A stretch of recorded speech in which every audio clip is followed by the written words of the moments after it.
So మళ్ళీ ప్రతి mobile లోపల ఆపరేటింగ్ సిస్టమ్ ఉంటుంది. అవునవును. లైక్ మనకి ఆండ్రాయిడ్ ఉంది, iOS ఉంది, ఇట్లా డిఫరెంట్ ఉన్నాయి. సో ఇది మనం ఎప్పుడైతే ఛార్జర్ కనెక్ట్ చేస్తామో, కనెక్ట్ చేయంగానే మనకి డిస్ప్లే వస్తుంది, లైక్ ఛార్జింగ్ అని చెప్పి, లేదా ఫుల్ అయినట్టు వస్తుంది, లేదా మొబైల్ టెంపరేచర్ బేస్ చేసి ఛార్జింగ్ హోల్డ్లోకి వెళ్ళింది అన్నది కూడా మనకి డిస్ప్లే అవుతూ ఉంటాయి. ఇవన్నీ కూడా ఆపరేటింగ్ సిస్టంలో ఆండ్రాయిడ్ అయితే కనుక జావా, కొట్లిన్ ఇట్లా టెక్నాలజీస్ యూజ్ చేస్తాం, ప్రోగ్రామింగ్ లాంగ్వేజ్.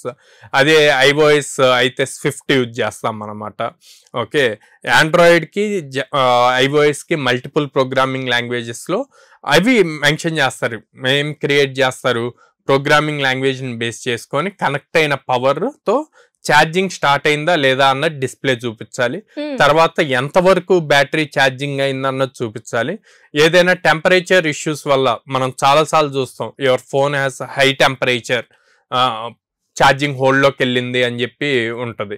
సో అట్లాంటి అన్ని నోటిఫికేషన్స్ రావడానికి ఈ ప్రోగ్రామింగ్ లాంగ్వేజ్ యూజ్ చేస్తాం అనమాట.